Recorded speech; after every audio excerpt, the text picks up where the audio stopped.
This is SoundNotion, the weekly podcast for new music and music news. I'm David McDonald. I'm Sam Merciers. And I'm Nate Blayton.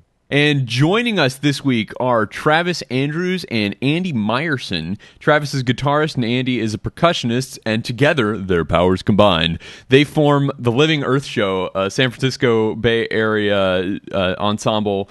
Their album High Art just came out a couple months ago in November on Innova, and guys, thank you so much for getting up early on the West Coast to join us.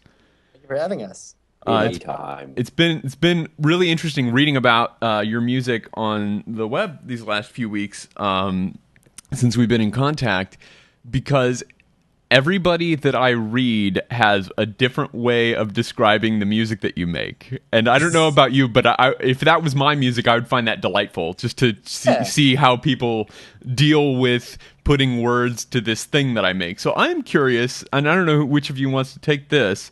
How do you guys describe the music that you make for our audience that maybe has not heard it before? I think that's interesting.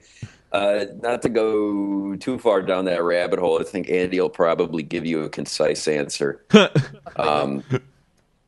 there's, the things that we do just together. Andy is the person that I most frequently collaborate with, and we have an alternate queer band called the Dumpy Broads that we use to back up people. Another one called Commando.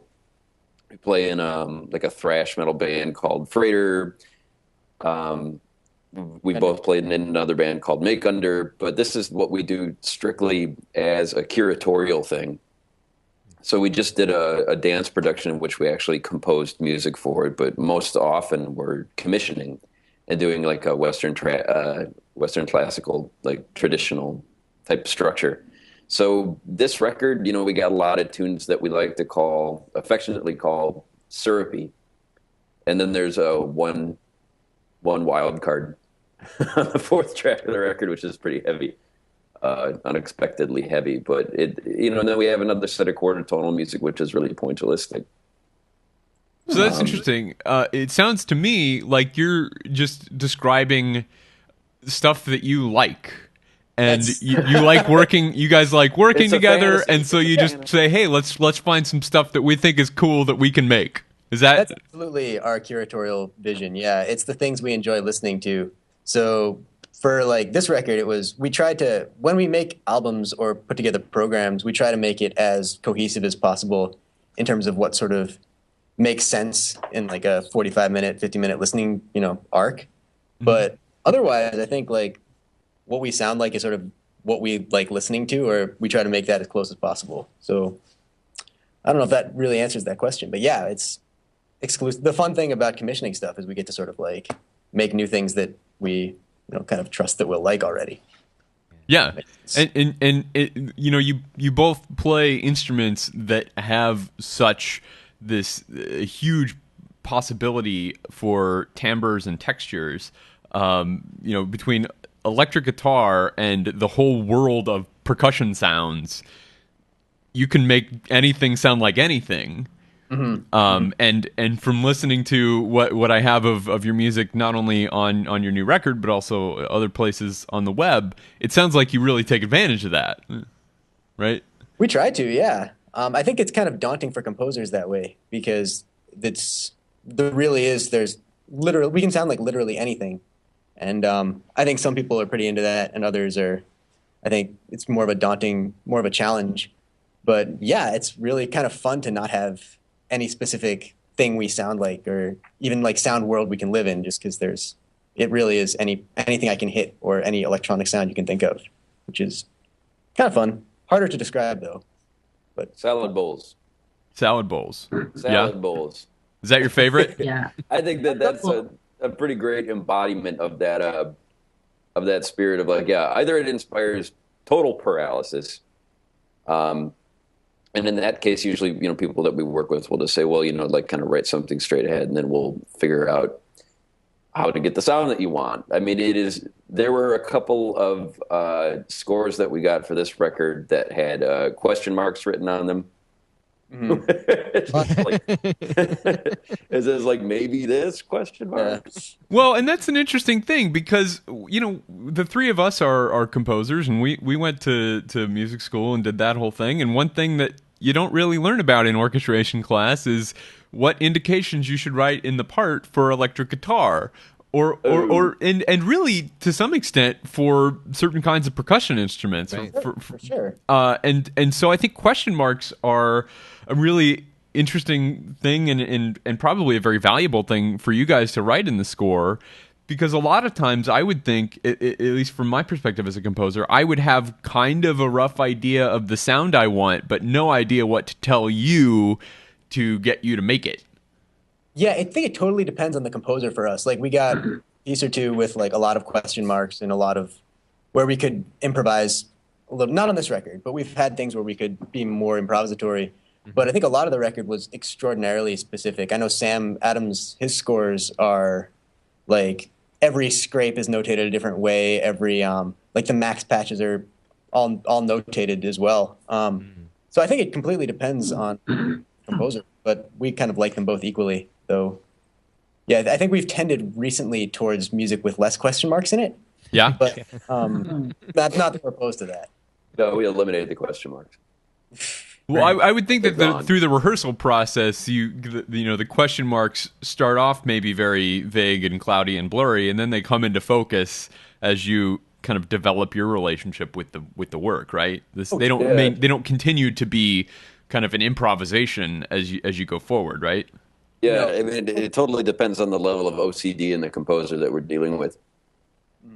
Yeah, I resemble that remark. Good one, Groucho. I know, right? I got a list here of my Groucho isms.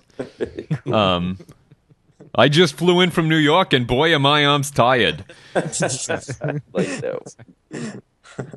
So you guys have done some really interesting stuff. I was just reading some of the first of all, the composers on this album. You mentioned Samuel Carl Adams, but also Timo Andres and are the composer of this pick of the week that we're going to listen to at the end of the show, Adrian Knight. Really interesting stuff. We were talking before the show about some video collaborations that you've done. And your site mentioned that you were doing a U.S. premiere of a Ferneyhough work. Oh yeah, which sounds really daunting. Yeah, we did that last year. We are gonna hopefully record that this year as well. Wow. Yeah, So- it's really cool. But So I read about it and I thought, that sounds awesome. I want to hear it. Basically, just because it said quarter tone guitar and quarter tone vibraphone, right? Oh, yeah. Like that sounds like I'm into that, right? fun. How does someone come by a quarter tone vibraphone? Yeah. So If a man were in the market for a quarter tone vibraphone, You got to go to the right part of town. so when One.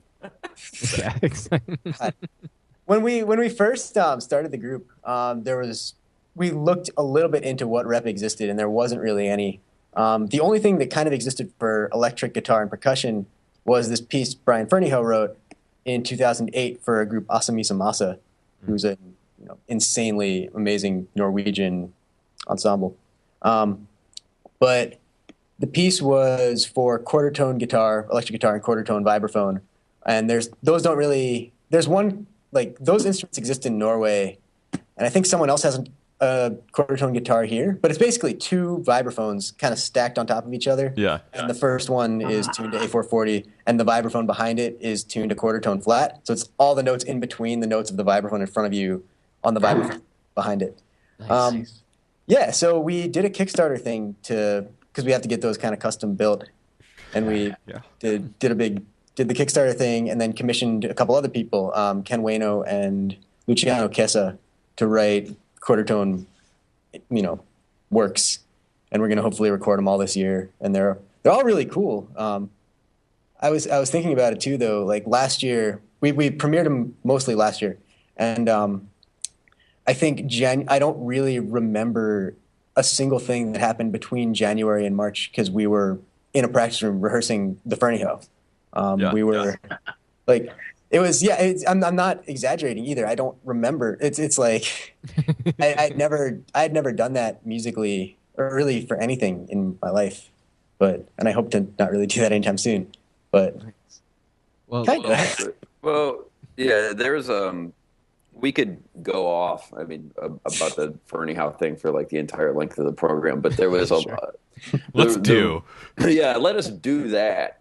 The renotation of the piece took, I think, almost just as long as the actual rehearsal of the piece, because we regraphed it, and then we kind of assigned like each dynamic to a particular like diameter of a little overlay that we did, so that we knew that how large of a dot that we saw on the graph paper that was color corresponded to either quarter tone vibraphone, equal temperament vibraphone, and guitar, like equal to certain volume.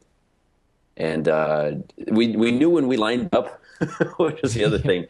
And then if we felt good about our 4s, 5s, and 3s, about doing those subdivisions and combinations of them, like we were usually okay, because we'll be like, okay, well that's just like a little bit faster than a 5. And then I really tried to channel the spirit of bad drummers a lot of the time. It's like, because I knew guys that had like kind of messed up feels, I'd think like, okay, well this is kind of like the Lars Ulrich feel. Yeah, it's just kind of feels kind of bad. But we humanized it, I think, to like to an extent that I did not think was possible. I mean, just to kind of make it feel, because we memorize everything. We even memorize that thing. Oh my goodness. Yeah, and there's actually a pretty good video from New York online that we did of it. But I mean, to make that thing feel humanized was cool. I mean, it's probably the most exciting thing that I've done musically. It seems like that would happen with Fernie Howe's work kind of naturally, is just because of all the work that you have to put in to get it out. It's almost like performing a piece by Brian Fernie Howe is like a performance piece that begins. The performance begins when you first open the score and try to start figuring it out. It's like a year-long performance piece. Yeah. So I think like for his music, like the least successful performances I've seen of it are when like that human emotion that comes across is trying really hard, and like sort of frantically trying to catch up. I know he intends, I think, some of that in all his work, and I think a lot of the earlier stuff for sure, I think. But I think most, like, seeing someone like Steve Schick play Bone Alphabet is like you forget that it's actually complex, or like it's not complex, but it's like that there's a lot of man hours that go into the learning of it and the understanding of it. And then you kind of get lost in these ridiculous textures that emerge. And like, those are all extraordinarily human and have a lot of emotion to them. And I think that was the most fun part for me, is like when his music is like, after you get past okay, this is the hardest thing I've ever tried to do in my life. But once you like say that to yourself for a month and it stops being kind of a novel thing, then you can find the fun parts of it and the fun kind of musical elements. Yeah, I think we've kind of seen that change over time. I feel like when people first started encountering Fernie Howe's music, it was that first way where they're just trying to play the notes and not really thinking about being a person with it. And it's interesting that you're experiencing this with a quarter tone piece, because I think that microtonal music has kind of gone through a similar development. Early microtonal music, while not bad, is much more, to me, sounds very mechanical, and it's not that I don't like the music of somebody like a Ben Johnson. I think it's wonderful, but seems to me that newer quarter tone music sounds much more human and much more like music that just happens to use quarter tones as opposed to quarter tone music. Sure. And your process of commissioning a quarter tone vibraphone reminds me of So Percussion's Josh Quillen commissioning a quarter tone steel pan, which I find to be an amazing and wonderful sound as well. Yeah, that would be. And the music that instrument makes, and that I would imagine that you're making with this quarter tone vibraphone, is just vibraphone music that happens to have these interesting sounds that you can't get on a regular vibraphone. Yeah, absolutely. I mean, I think for me, like my knowledge of microtonal music was so limited. Like the only reason we had these built in the first place was that we knew that there was another group that existed that played this Fernieho piece, and that kind of pissed us off. Like that there was another group that could do this. Like there was no real. I don't come from a background of performing, you know, any microtonal music other than what we've done as a duo, and I've done a lot more of it, you know, in the years since. But like when the things we've commissioned afterwards, the pieces by Ken Ueno and Luciano, I don't even really think of them as microtonal in any way. They're just sort of more music that these guys write. Yeah. They happen to have like a little bit different notes, but that's not, I don't think that's distinct in either those guys' catalog or our repertoire in terms of, you know, what notes we're hitting and how that really, the distinction between microtonal and non-microtonal music to me, I guess, doesn't really factor into the way I think. Right, and I think that's exactly the kind of development that we've seen that I was trying to explain. And I think the way you said it is better way than I said it. That we don't really have that distinction anymore. Though I should say, if you haven't heard it, I strongly recommend checking out So Percussion's recording called "It Is Time." It's a one long piece by Steve Mackey, and there's one movement that's just that focuses almost exclusively on the microtonal pan. Very cool. Yeah, anyway, Sam, what were you going to say? Well, I was going to say that now that they have this microtonal vibraphone, you guys should consider commissioning a composer, Matthew Rosenblum, who uses microtones in a way that doesn't revel in its microtoneness the way we've been talking about. Like, it just sounds like a part of the composition and really smart-sounding music. That's awesome. And he's very much into microtones.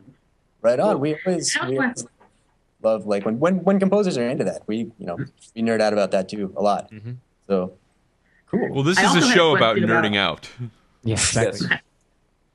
I had a question about, you commissioned Ken Ueno for a piece? Yes. Have you already premiered this piece?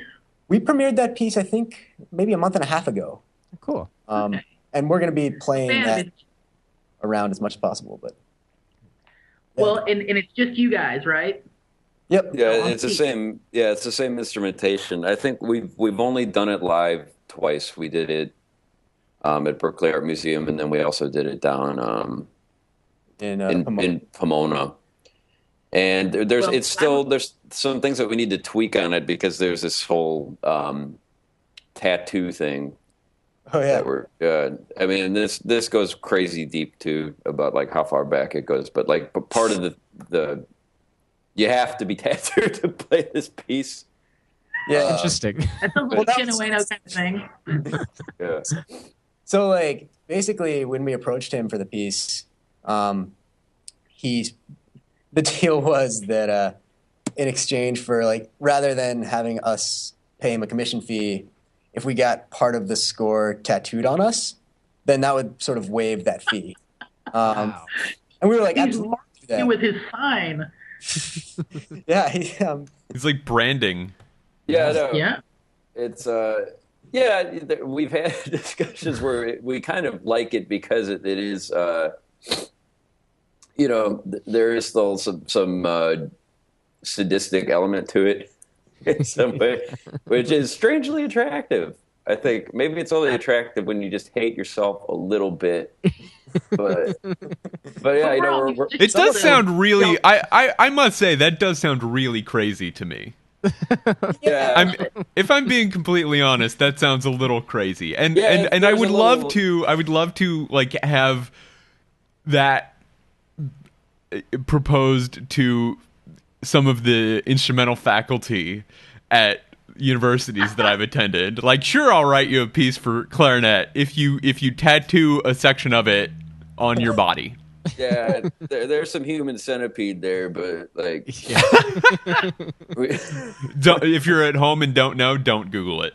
Yeah, right. You don't wanna. I think there's 3 of them now. Oh gosh. Okay. Well, I'm really interested in the Ken Ueno thing because based on what I've heard of you guys and the kinds of noise you guys can make, I would really love to hear a piece that's for you guys and Ken Ueno singing.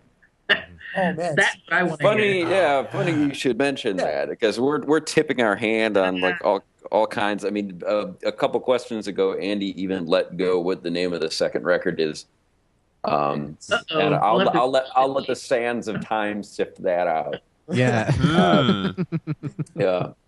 But yeah, we have another really cool record in the works, which is, and just stop me, Andy. But we have another really cool record in the works, which is going to be vocal collaborations. Sweet. I think the idea for us is to like approach composers. When we've approached them all, though, we'll make sure it's all like in stone before we start talking about it on web shows. But Right. but like so the thing is, like, we thought it'd be really, really cool to, there's a lot of composers who their primary instrument is voice.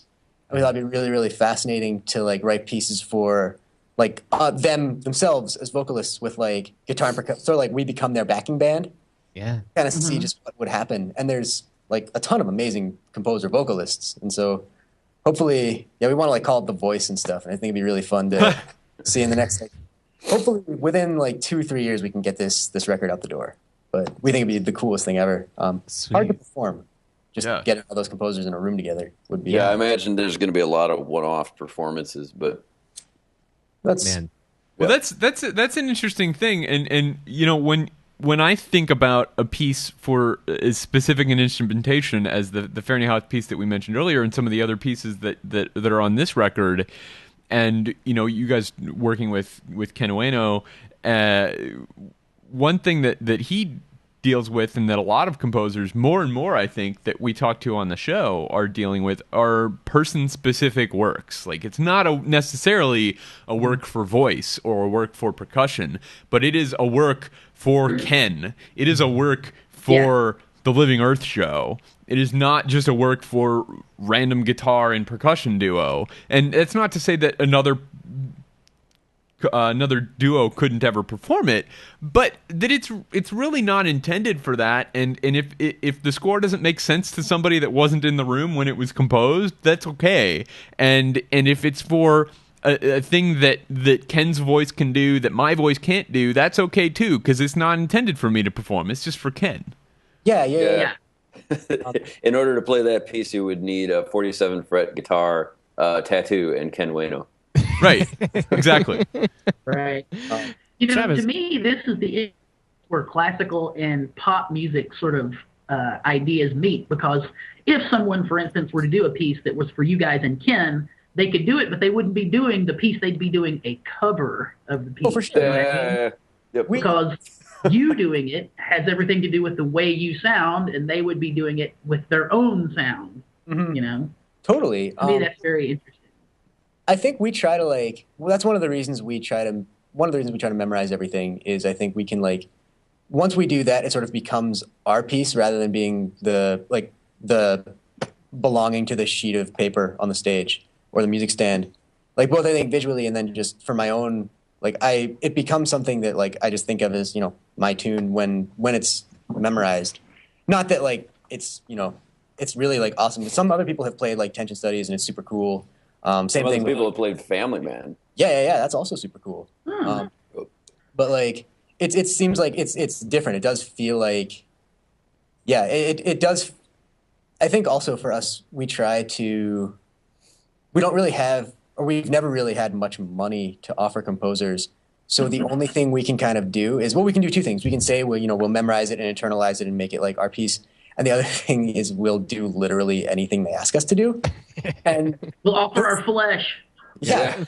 But like, I think that in some ways to some of those people would be more attractive than money, or at least it has been. And like, we wouldn't have, if we were just an orchestra, we wouldn't have been able to commission any of these people. I mean, we don't have those resources. Absolutely. Well, and an orchestra doesn't, this is interesting, I think, that you have that resource of being able to say, we will internalize this thing and give you the best possible performance. We will make this our own. We will make it an amazing piece of music. We will do everything we can with what you give us. And that is, I think, something that an orchestra absolutely cannot offer. They will give you 30 minutes of rehearsal, and if it ain't there, it is what it is after 30 minutes. Now, the New York Philharmonic's 30 minutes is very different than David McDonald's 30 minutes of rehearsal, to be fair. But if it's not done, then it's just not getting done. Yeah. And I think that is a really interesting value proposition for you to offer a composer that even the New York Philharmonic, for example, cannot offer a composer. And to me, as a composer, that sounds at least as, if not more valuable, to have that. Because I don't know, I know you guys have had this experience as well, Sam and Nate, of getting just a couple of performances, none of which are really that great, of a piece that you spent months and months working on, or years or more working on, and you've got, a kind of okay recording from the back of the hall of an okay performance, and next thing, and then you have get excited, and then you have an experience like I had with Eric Lau, where I wrote the piece and he discussed how the electronics work all the way through, and then he performed it 20 times all over the country. And after, he performed it a couple of times, talking about it was not technical at all, because we both were inside the piece. So it was just talking about the music in a completely different way, which was nice. And that's a very valuable thing to composers. And like Dave said, it doesn't matter who you are. John Adams, Steve Reich, nobody is going to get anything more than, X number of rehearsals by the New York Philharmonic. So, well, so what is the reaction from composers when you approach them and you say, well, we can either not pay you or pay you very, very little, but we will offer you this other thing? It's been extraordinarily positive so far. It's how we've done everything, which is really cool. We're still hoping to graduate from that stage. Sure. I mean, you can't pay your rent with a really great performance. What little we pay has that little amount has gotten higher, but it's still in the scheme of things. It's like, it's not what the LA Phil will pay you. Right. And it's not like, these larger institutions would be able to pay. But I think as we, kind of get into become more, self-sufficient ensemble, that's our probably primary goal, is to pay composers what they're worth, which is more than a great performance. It's money. So yeah. No, but like I said, I think you're offering them a unique value. Well, maybe not completely unique, but unique compared to orchestras. And I think the other thing that it's gotten for us is, I think if we can do a performance and a job with their piece that will make them kind of happy and excited, one of the ways we've gotten a lot of our rep is their friends, and be like, we'll play their piece and be like, hey, what are you who do you like right now? What are you listening to? And then Sam will be like, oh man, I love this guy Adrian Knight. And we'll talk to him, and after we're done playing his piece, and he's like, oh yeah, check out this dude Chris Cerrone. And there's a really interesting chain of composers and their friends who hopefully will not say too horrible things about us to each other, but well, at least we've been able to connect through to a lot of people that way. And I think that's probably been the most valuable thing we can really do in the commissioning sense. Yeah. That's really cool. I was actually just corresponding with a guy who's working on a podcast, interview-based podcast, and I asked him how he was going to look for some of the people to talk to on his show, and he said every time he got a guest, he was going to ask them for 2 recommendations for other guests, one in their field and one in another field, and that was going to be his plan for booking all the shows.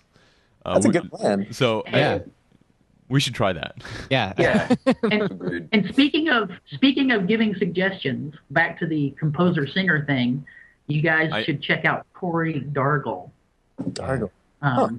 Corey Dargle, Dargle, just New York guy. Corey Dargle, New York guy. Great singer, and his music kind of rides the boundary between art music and pop music, but has a great pop voice that is dead accurate on pitch too, and a really creative guy. So all right, you should consider him. Dargle. Dargel. L. Cool. Mm-hmm. Yeah, check him out. That's the time I've recommended Corey Dargle to somebody. Yeah.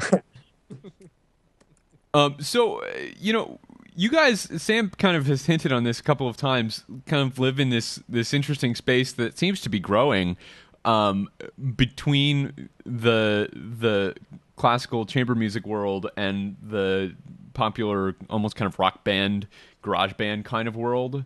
And one thing that I always am thinking about in the back of my head when I listen to this kind of music is who is it for? What kind of performance is it for? Because it one of the things that I struggle with when I listen to this kind of music, or when I go to these concerts of this kind of music, especially in live performances, is this music that is designed for me to sit down and like focus my entire attention on the way I would in classical music, in art music, or is it designed to be music that is a little bit more peripheral? Is it something that could happen in a more casual space where there are other things making sound in the world, like the espresso machine or the guy shaking drinks behind the bar? And it seems to me like those are two different performance situations. And I wonder, is that something you guys ever think about? Is who this thing is for and what kinds of performances it's for? I think that we alternately spend a lot of time thinking about it and then spending no time thinking about it. I mean, in those moments in which we're spending no time thinking about it, it's because it's natural. I mean, these are, the things that we do and just the path that we took in life, and this is a logical conclusion for us.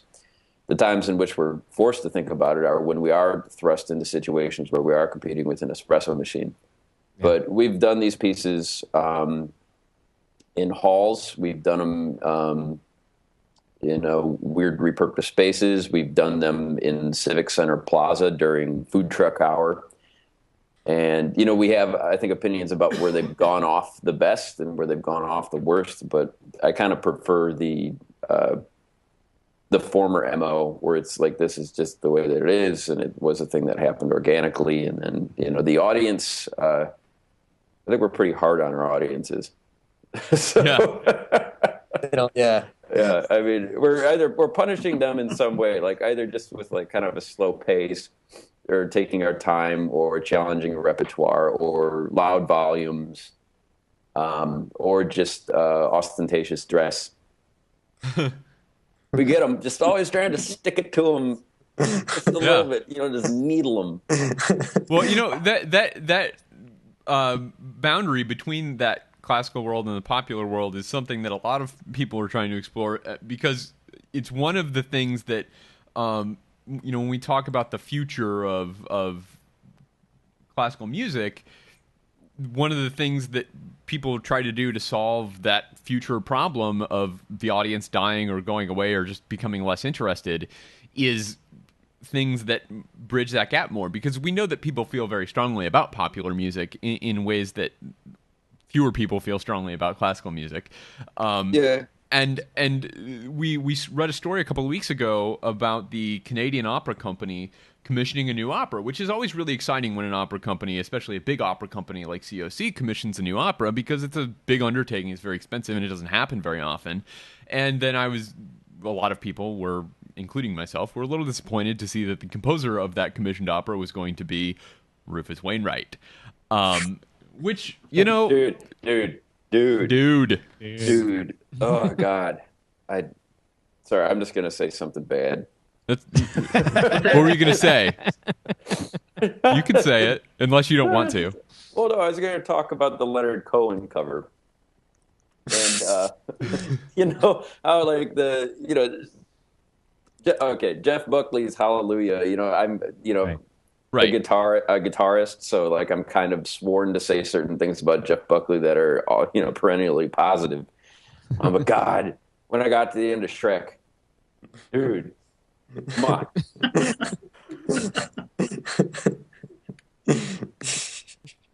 That have you said your piece? I don't want to cut you off. No, I'm done. Okay. Okay. Dude, come on. Dude. Unquote. Travis Andrews. You heard it here first, people. Yeah. So anyway, a lot of people were a little upset to hear that Canadian Opera Company was spending all this time and money and energy on this new opera commissioned by Rufus Wainwright. It's going to premiere in the 2018-2019 season, so mark your calendars. But the director of the COC felt the need to defend this decision and kind of put together some reasons that it will be good for them. And one of the things he said was that Rufus Wainwright, if nothing else, as a singer-songwriter, understands the voice. He understands writing for the voice. Now, in my experience, when classical musicians say that a composer understands writing for the voice, they mean that he or she writes pretty melodies, which are easy to sing because they sound like things that you've heard before and have sung before. I would say that outside of the context of his music being awesome, people would probably say that Stephen Sondheim does not understand how to write for the voice because his music is very hard to sing, although his music is wonderful. And another thing that Alexander Neef, the COC director, said was that this is a person in Rufus Wainwright that has an audience, right? He could bring an audience in. People might come to the opera because they are fans of Rufus Wainwright, not because they are fans of opera. And maybe they'll stick around and see Verdi or something. Who knows? He's not writing the libretto, thankfully. He's got a real playwright writing the libretto. This would be Wainwright's second opera. He was commissioned to write an opera earlier, and it was called Prima Donna, and one of the shortcomings of it was, according to people that saw it, that it kind of lacked a lot of depth of plot, in a way that a pop song might lack depth of plot, but that in a way an opera would fail if it did that. So say what, Sam? It's a double-edged sword because if you're a singer-songwriter, a lot of your success as a musician surrounds the idea of writing for your voice and the way it sounds and your concept of how lyrics work. It's a complete package where taking a libretto and setting it is not what a singer-songwriter does, So we'll see. I'm anxious to hear what it sounds like, but they could have picked somebody else from Canada besides Rufus Wainwright. Oh, and we should say that the subject of the opera is like a kind of a bio thing about Emperor Hadrian, Roman emperor. So, when I think of Rufus Wainwright, I think of ancient Rome. Yeah. To their credit, I would be extraordinarily excited to see that. Yeah. I want to see what the hell he would do with an opera and the Canadian opera. I'm excited, legitimately. I'm very curious. It has piqued that my was my it's still kind of an interesting thing, and the kind of it's the type of advertising you do, like if you ran some sort of resort hotel thing, when you get someone in that you think will just bring in a completely different audience, and then maybe they might kind of get into the thing that you do, where it's kind of like a Vegas act. Yeah, no, it's like come see Siegfried and Roy and stay for the slot machines. Right? Yeah, or stay for the hot tub. Like if it is not cool enough to stand on its own, and if it is not cool enough for someone that came and accidentally saw it, maybe, but getting those unique visitors is the challenge. To go and say to someone else, what I really enjoyed was X, then it should probably deserve to die. Yeah. And I feel like if it sucks, it will fail, and we won't make that mistake again. Yeah, right. So, just pushing it forward. Just keep pushing humans forward, man. Mm-hmm. Go ahead. Okay. I've actually I think that very much grinds my gears when it seems like people are doing something like that to for the express purpose of this is the thing that people will this is the cool thing now. Yeah. But to that end, I've been extraordinarily taken by Glenn Cochie's writing and Bryce Desner's and Tiande Braxton. All these dudes who kind of exist primarily in a pop idiom who, I've yet to hear a clunker that I might have been expecting. And so I don't know. I've had to sort of eat my words when I've heard a lot of that stuff. Even David Longstreth when Wild Up did it, I thought that was really cool. And yeah, I've had to. I don't know. My big complaint about spending all this time and money and energy on a big opera like this with Rufus Wainwright is if you're gonna do that, why not hire a person that writes good operas and not just a person that you think is gonna bring in a big audience? The other thing that I've like sort of found though is when I can't really get into an artistic director's head that way. Like for all like he might have loved the other opera, or he might have like. That's true. I think I've tried to back off. I know in myself, and it's been hard to do. I've been bad at it. Sort of back off the cynicism that way when like I see like, you know, someone who's famous for something else now in the classical realm. Like I think I've been impressed enough where I can't really. My cynicism is no longer warranted, or maybe I was just too cynical before about that.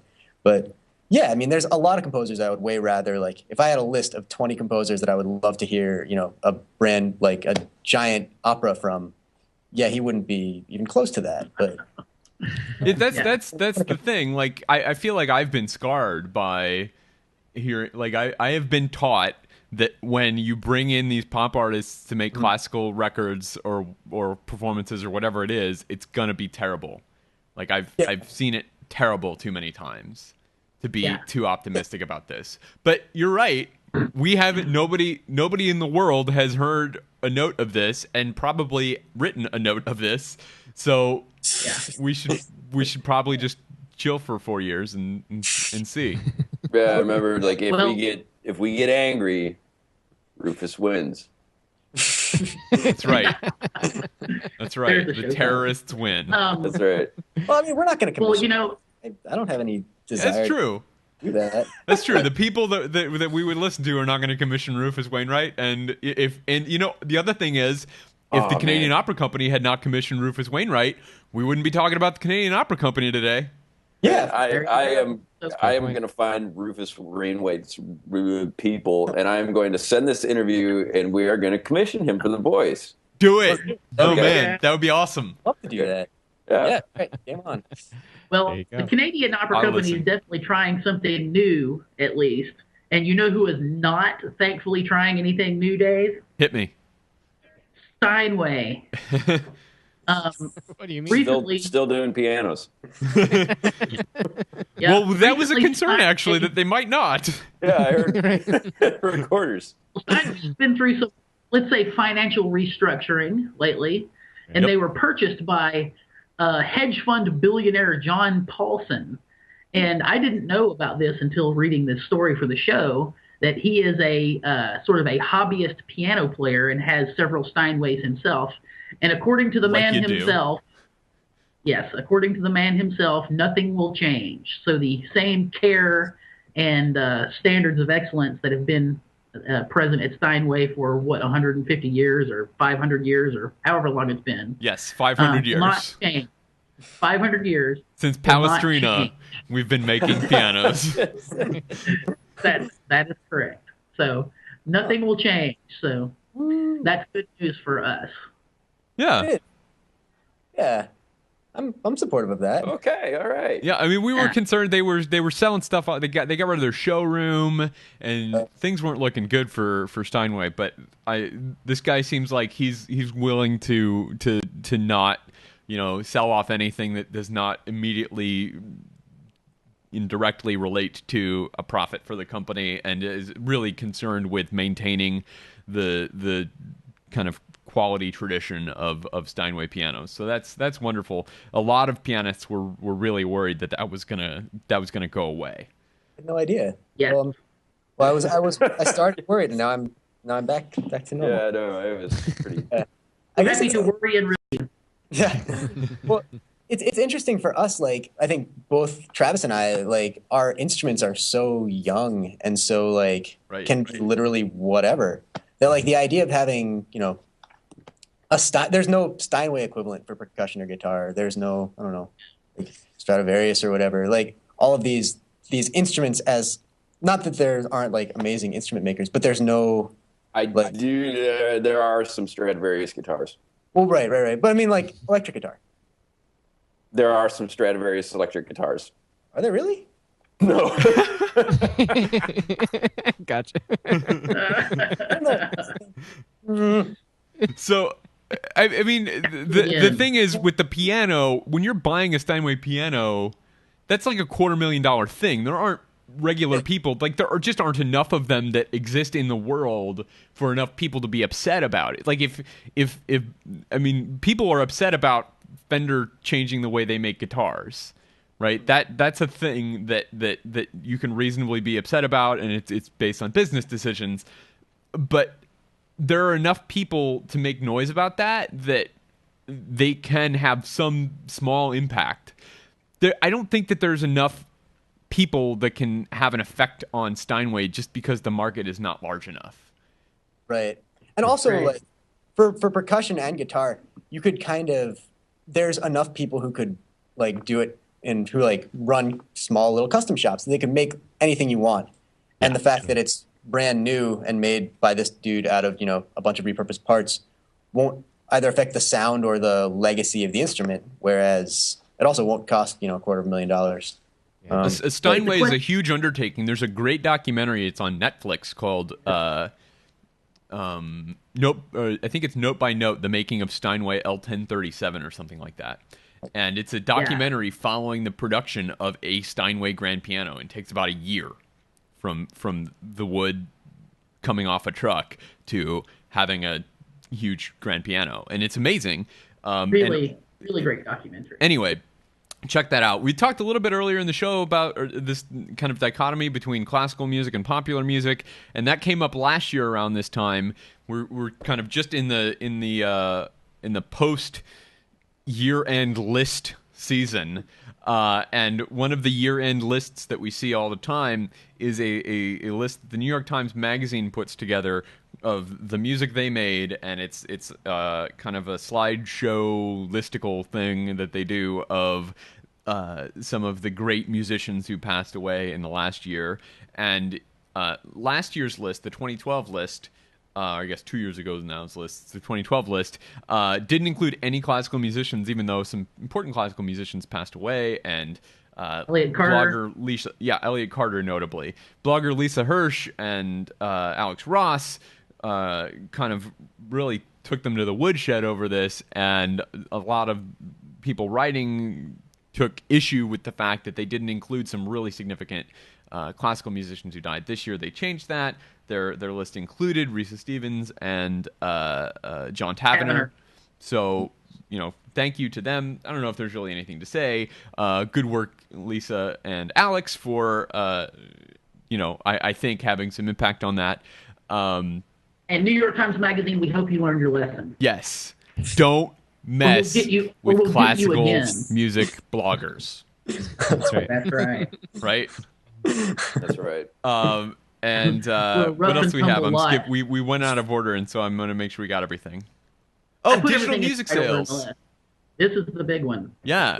So Billboard is working with Nielsen, and we're getting into the business numbers for the 2013 year. Now that 2013 is closed out, we can look at how record sales did for all of 2013. And one interesting thing that we saw in 2013 was that digital download sales decreased over year for the first time ever since the iTunes Store opened and made digital download sales a viable thing. They went down, which is amazing, and this is kind of an important development. For a long time, since the CD, since the peak of the CD boom in kind of 99, 2000, overall recorded music revenues have decreased every year since then. And there's an organization called the International Federation of the Phonographic Industry. They're kind of the global version of the RIAA. And they release a digital music report every year in January or February about the previous year's digital music numbers. And they reported 2 years ago that 2011 was the first year that digital music sales outpaced physical music sales, which to me was astonishing that it hadn't happened earlier. But then a year ago, they reported that in 2012, that was the first year that total recorded music revenues went up since that CD boom, since the peak of that CD boom in 2000. And this year, Billboard just published on Friday, this past Friday as we're recording this, the 2nd of January, or the 3rd of January, that...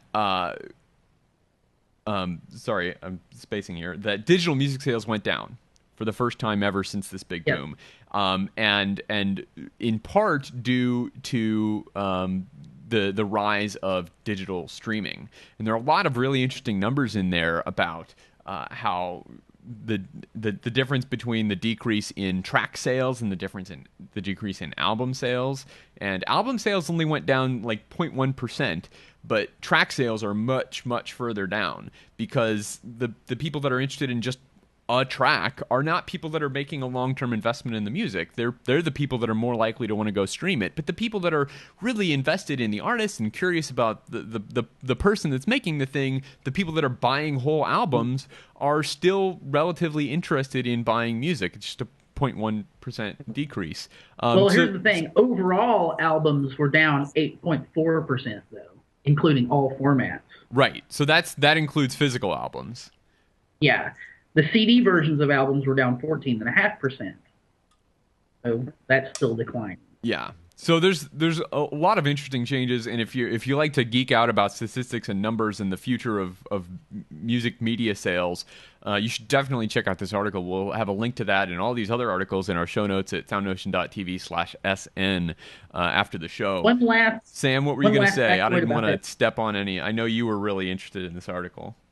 Well, one last thing. I mean, this is it's not a surprise when you look at the way the music industry kind of works these days, but while overall album sales were down, the number of million plus, in other words, like super duper mega superstar album sales, people that sell 1 million or more, went from 10 to 13. So the number of like single person spikes in album sales was up, which, I don't know what to make of that, but it's interesting that it happened. Yeah, how do you guys relate that to like classical music, or like what relationship does that have? Like all these numbers particularly, and then Sam. Well, it's difficult to say because whenever you're talking about this, you talk about how people use and understand music, but this is always mainly defined in sort of a pop music context. But this technology affects everyone. It affects the way everybody thinks about how they're going to get their hands on, how they're going to share, how they're going to experience music.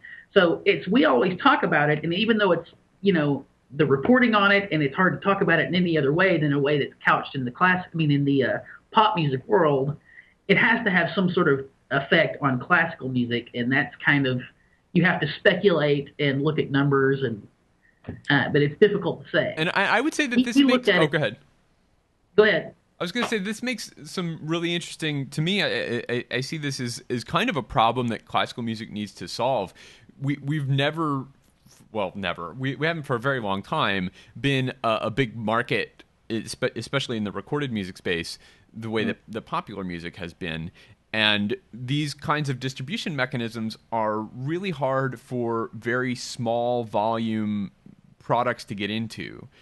For very small volume products to get onto a Spotify, but that's the way people are experiencing music now, and also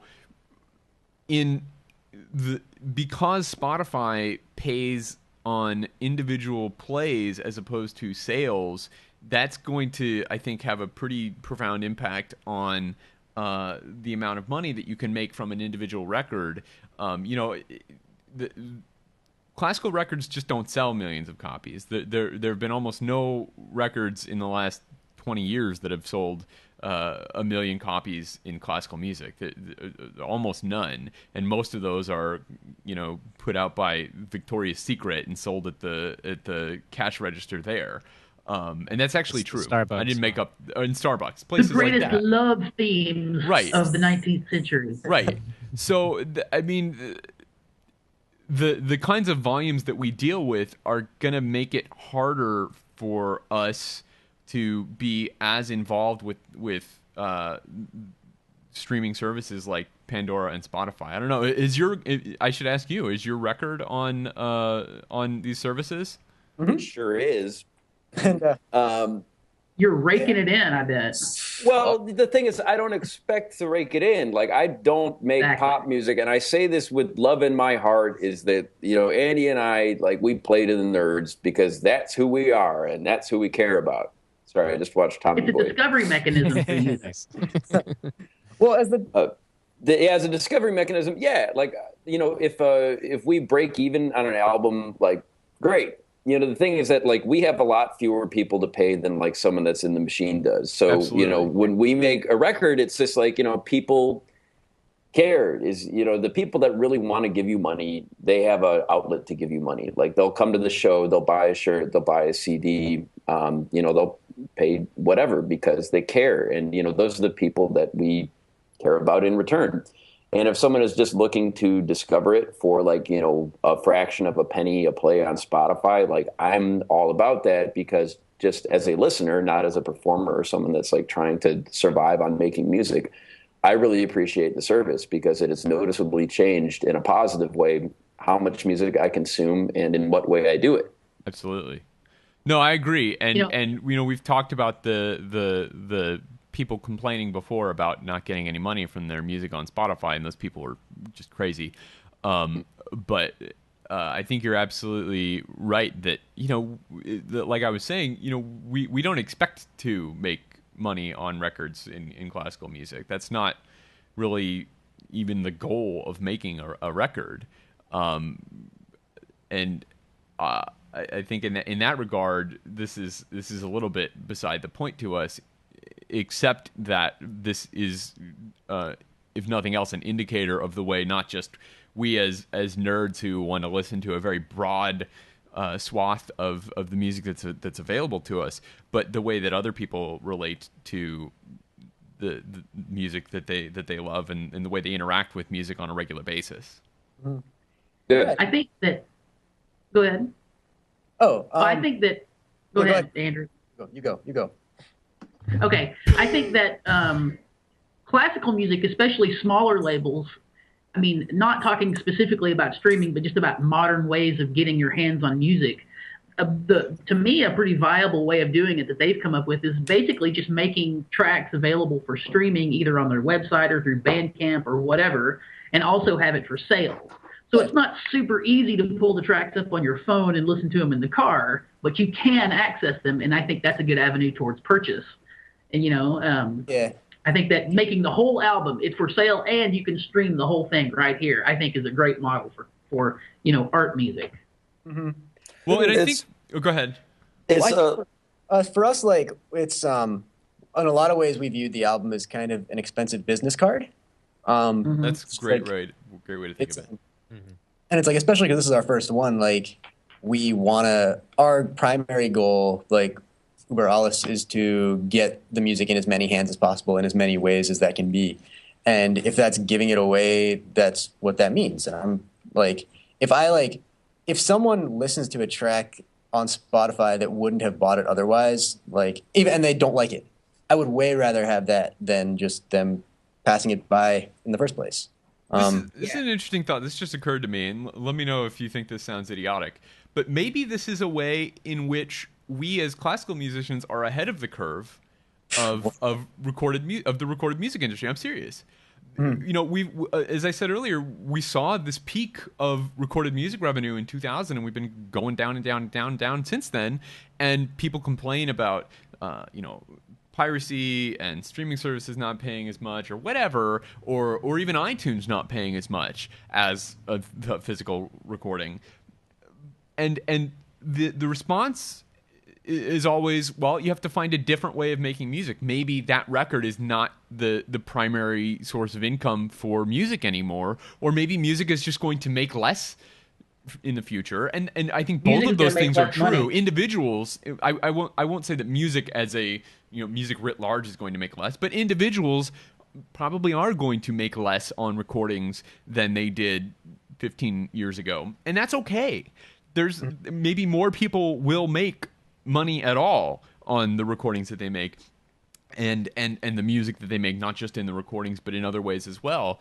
And that is, I think, something that classical musicians have been doing for a long time, is that it is making more musicians each making less money, kind of the long tail of that economy, and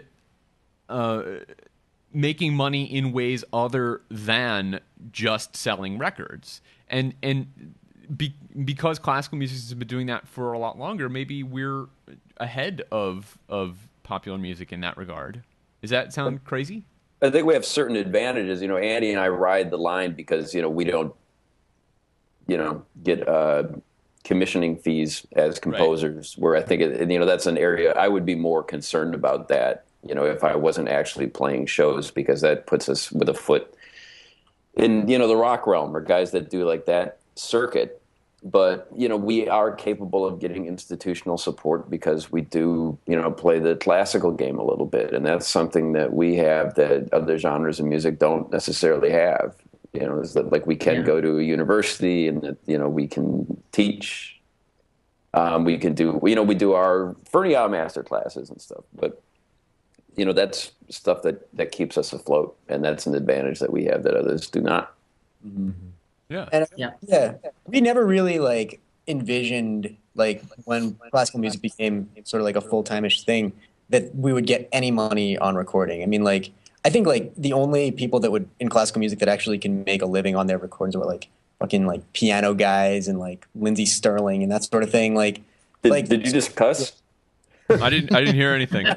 I didn't hear anything either. Sorry, I just love the piano guys. Well, there's nothing wrong with them, but like I can't think of any other like classical musician that can really support themselves on recordings alone, or even like in 2000 could string quartets support themselves like on their recordings. Right. I think for us, recording is a means to, like, first of all, document what we're doing and like have these things preserved, just because that's, I think, to me and to Travis, I know, like a really important thing to do. And also the album as a medium is a really unique one. Yeah. Like, and in a lot of ways is really unsuited to most classical music. Mm-hmm. Like, it's just sort of, let's just throw pieces together until we add up to 45 minutes, and then it's an album. And I think like when we like from here on, this was like sort of the most, I'm actually, you know, incredibly happy with how this one came out.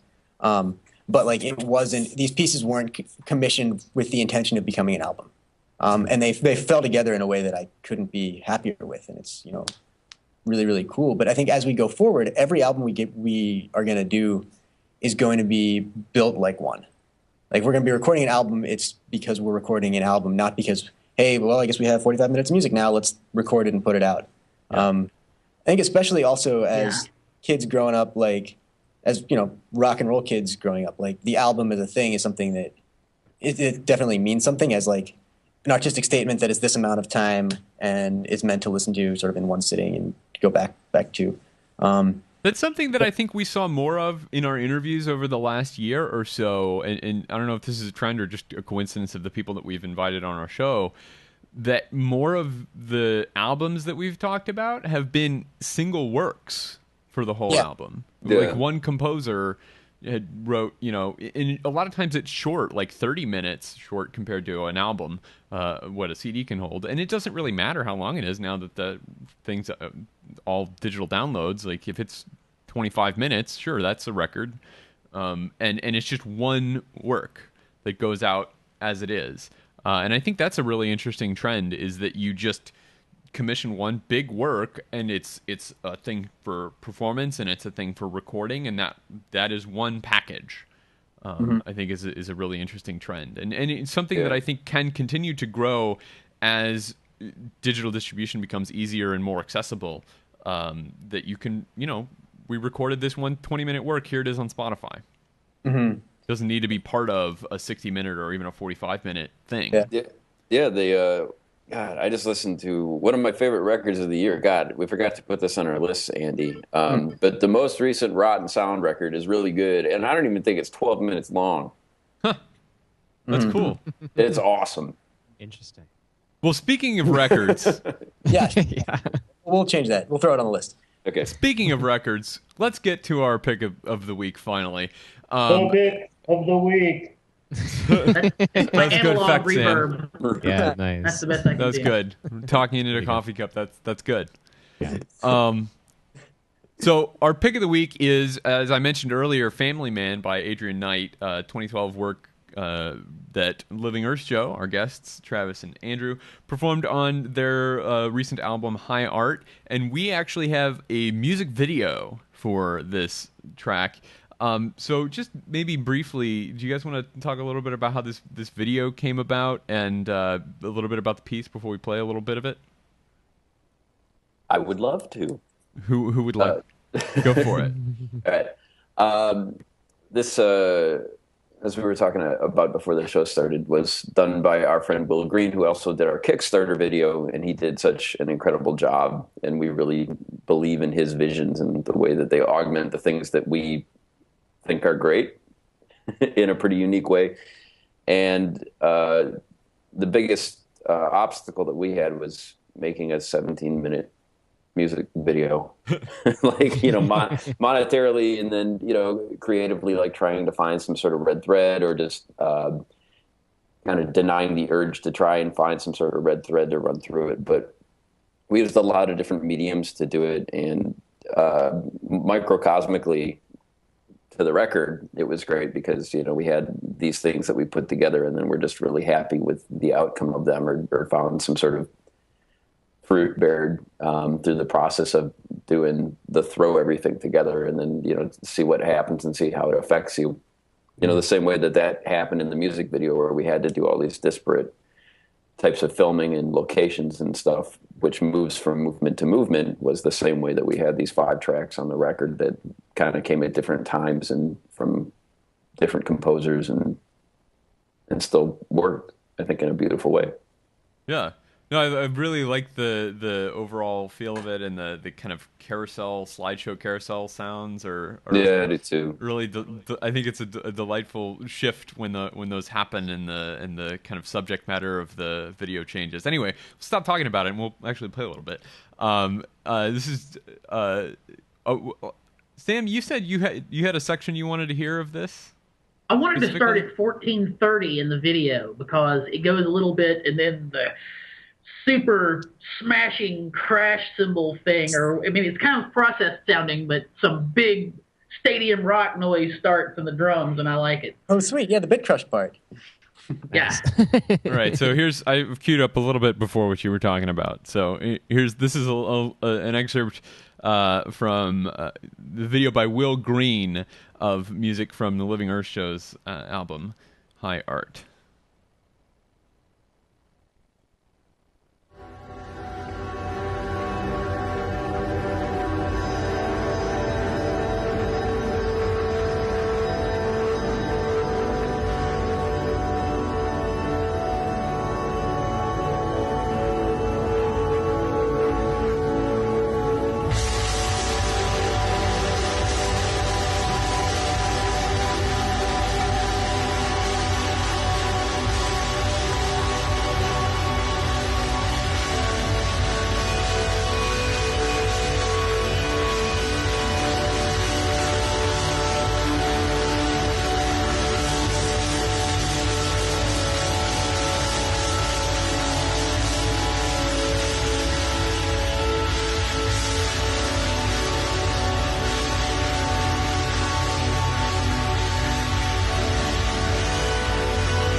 So that was just about a minute or so of much longer work, and you should check out the whole thing. It's about 16 minutes long or so. Thank you guys so much for sharing that with us. That was really great. Yeah. Sure.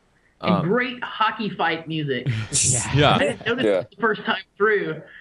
Guys going at it in a hockey fight. It's I don't know. Was all of this footage originally there's some footage in there that's newer, and there's some footage in there that's clearly, you know, kind of grainier and more 70s looking.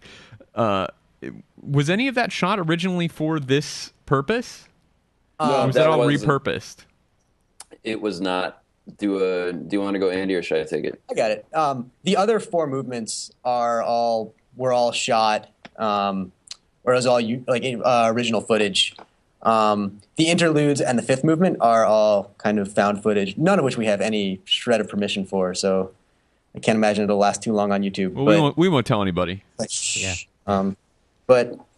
it's basically it's a technique that Will had been messing around with a lot, and was something he'd been is the idea of sort of like overlaying a lot of different events and sort of having some pop out and some like underneath a little bit, but all kind of interacting with each other in pretty, ever-changing ways. And yeah, when Adrian actually, the composer, Adrian Knight, gave us kind of free reign to do literally whatever we want with the video. And he said, with one caveat, just don't use any stock footage.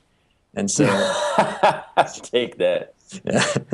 But yeah, it's and forgive me if I missed it, but you guys don't show up anywhere in this video, right? No. Who wants to see us?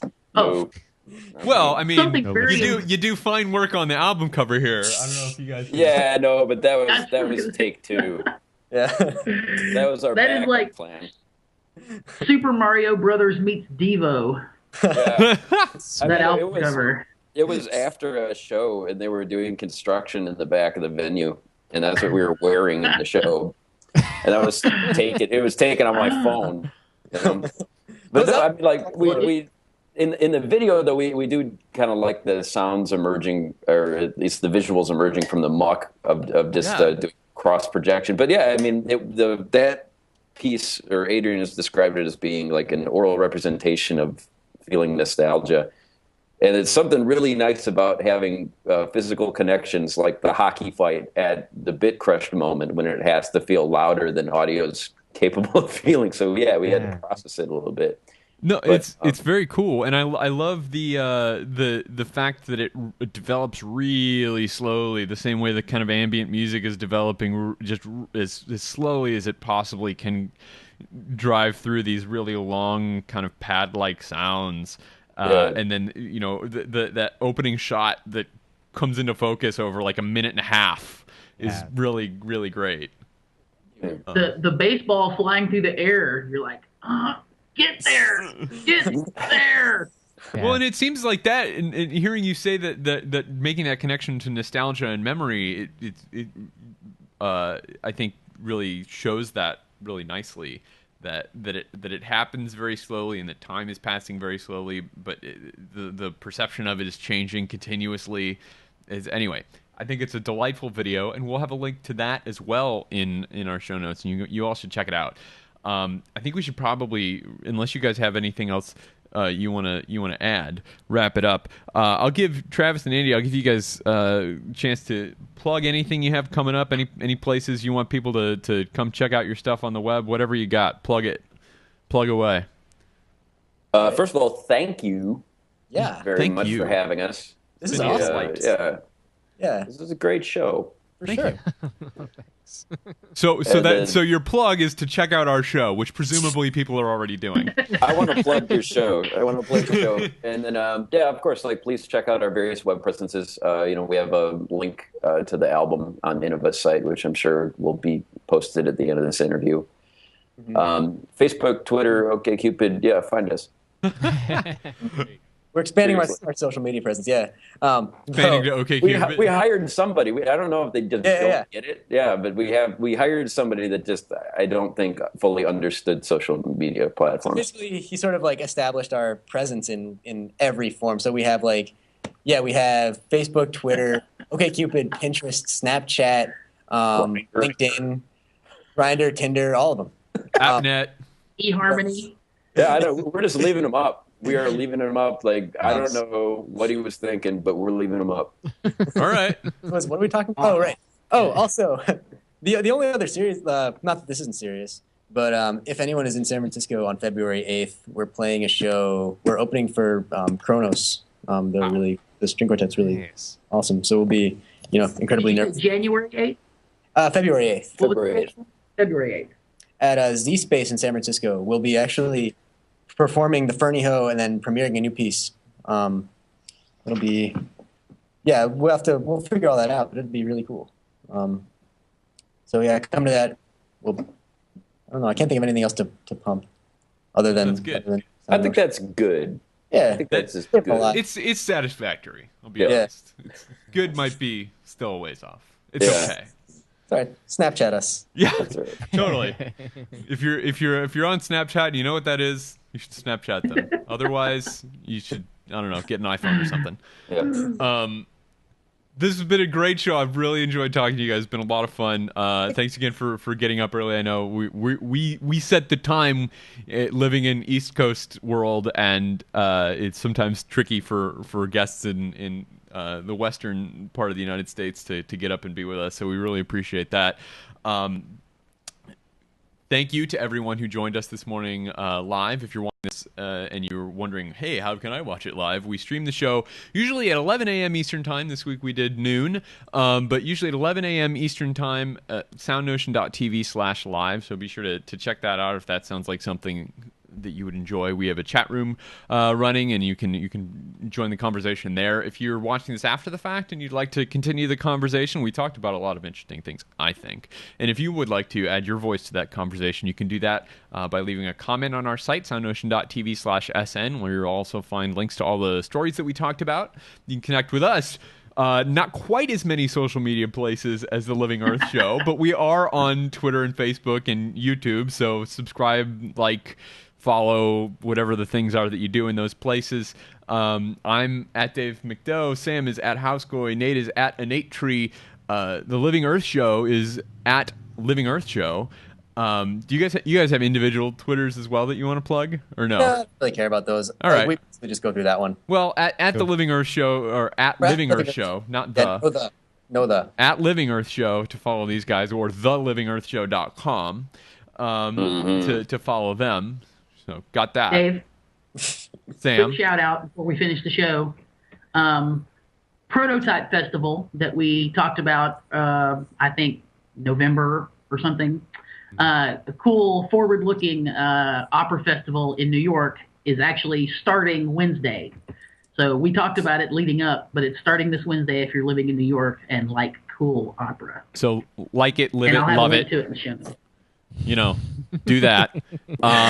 Subscribe to the show and all our shows at SoundNotion TV in the iTunes store. We've got some really cool stuff. Go back and check out some recent episodes of Streamers and Punches if you're into film music. We're just launching. We're going to do the third episode pretty soon of our new show about electronic music, Patch In, with our buddy Nate Blyton here. Check that out for sure. They've done some really cool stuff already. If you'd like to support the show, you can use the Amazon affiliate search box thing on our site. And if you don't, that's cool too. The best way to support our show, I don't say this enough, tell your friends about our show and that they should check it out. SoundNotion's introduction includes music by Patrick Gullo, who will hopefully be back with us next week, and video by Tyler Lepp. Thanks again so much for watching or listening. We had a great 2013. We're super excited about 2014. There's going to be some really cool stuff on the network and on this show in particular. We'll see you back next week.